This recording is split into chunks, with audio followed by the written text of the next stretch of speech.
Hello there. Today we're going to be talking about our research project.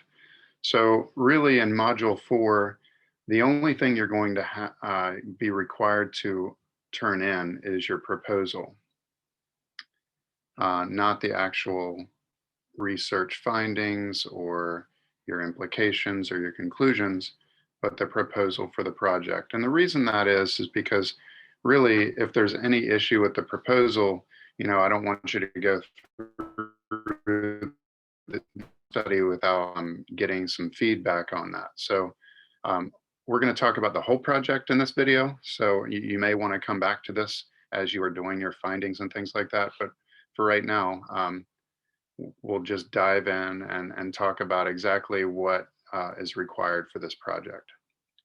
Okay, so really the purpose of this is to allow you to really dive deeply into one instructional method that either you've been using and you want to know more about, one that you may want to try to use to see where the weaknesses and strengths of that instructional strategy are, or just possibly not even about student learning. Maybe it's about student engagement, or maybe you've been focusing on student learning the entire time. You want to see if students actually really like this type of whatever type of instructional strategy you're looking at. So or maybe if they're engaged in what they're doing more than other types. So, well, let's get into it. Really, it's broken into 3 sections.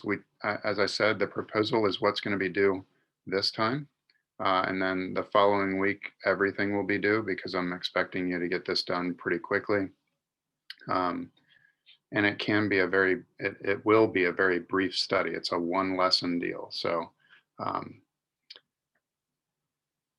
all right, so we're going to either measure impact on student learning, student engagement, or student perspectives or perceptions, excuse me.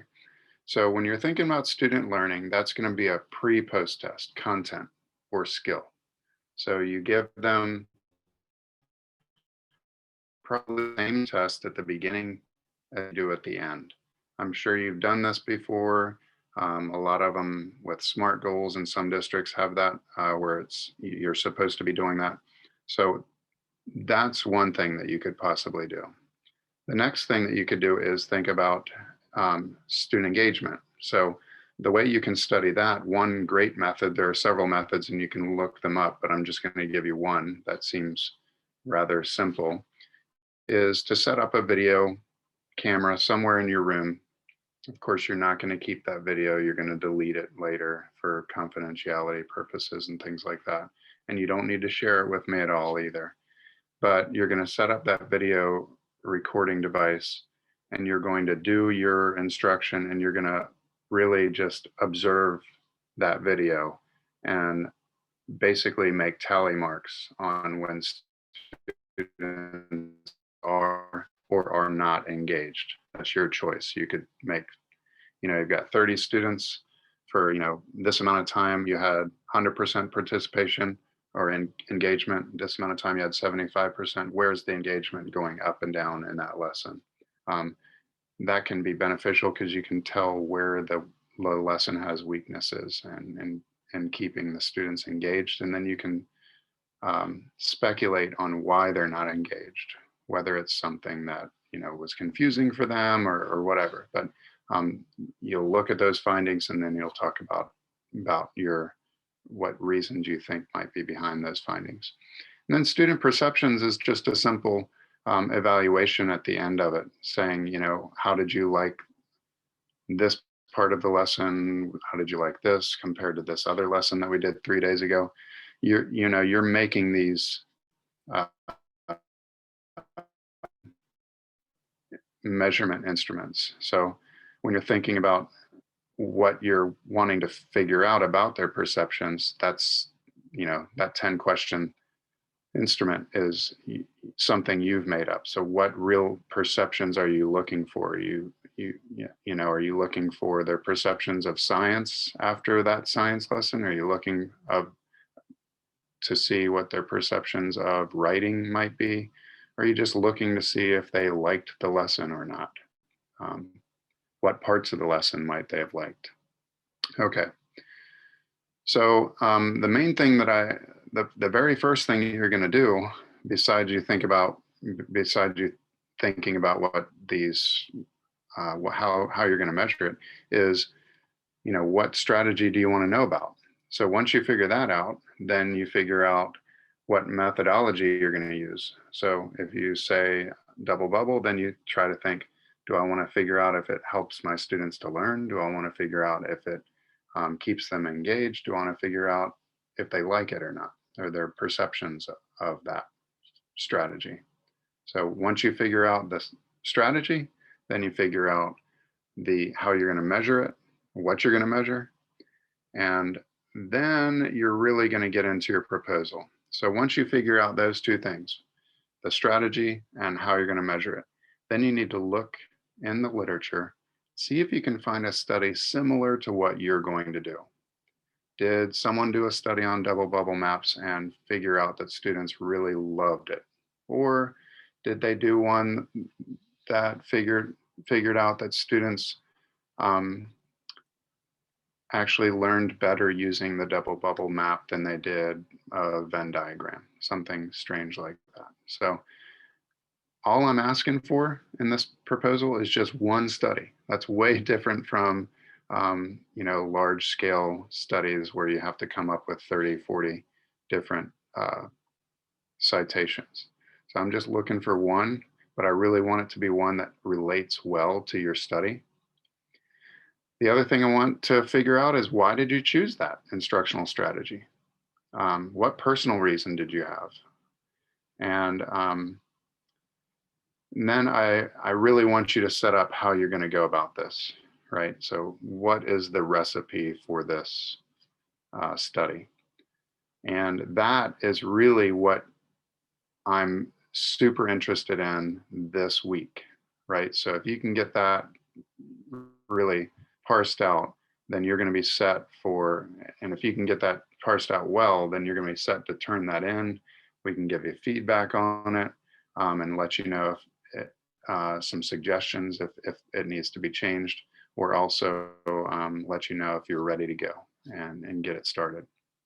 No matter what, even after you've done this proposal, obviously you're going to need to have a plan of how you're going to put that into effect in the next week, or possibly even at the end of this week, so that you can get that data collected pretty quickly. All right. So the next thing you're going to do is, after you put out that measurement instrument, when you're using that instrument, whatever it might be, the video, the survey to your students, or a pre-post test, whatever it might be, then you're just going to take that. If you're using quantitative measures, which numbers, obviously, you're going to want to see a mean for the class. You're going to want to really look into that. If there's some weird outlying data, like one person absolutely failed because they just put their head down or something like that, those things need to be taken into account. So make sure you write that up as well. And you might even want to disaggregate that data for certain subgroups in your classroom. So are certain subgroups doing really well with this type of instruction and others aren't doing so well? That's also an important finding. So you're going to just report the findings. Don't tell us what you think about it yet. Just say, this is what we found, right? So even if you find that all students did really, really well on this and one person put down their head, just tell me that one piece of the data was really low and that someone put down their head. Don't tell me why you think they put down their head yet, okay? So that would be in the discussion and implications. So in this part, you're going to really tie in that discussion and implications part, you're going to figure out what you think is going on. You're going to connect it to that one study that you put in the proposal that you read about already. Did it match those findings, or was it something different? Were there issues with the way that you did the study? Were there issues with the way that you actually implemented the instruction?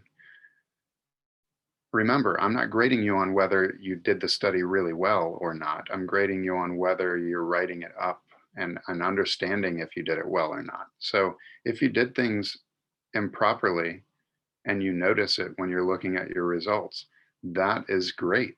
That's what this is for. This is to help you understand how to do great research in your room, in your classroom. So definitely write up those things that go wrong and let me know that, yeah, I took all this data and I'm not real sure that it's super reliable because of this or that. Okay, so basically that's what I'm looking for. And I'm looking for that proposal that really sets me up on what you're going to do. We'll review that this week, and then once you start that recipe of stuff, then you're going to have findings to report on. Yes, you're going to want charts and graphs and things that make it easy to look at and compare data and really understand and interpret data.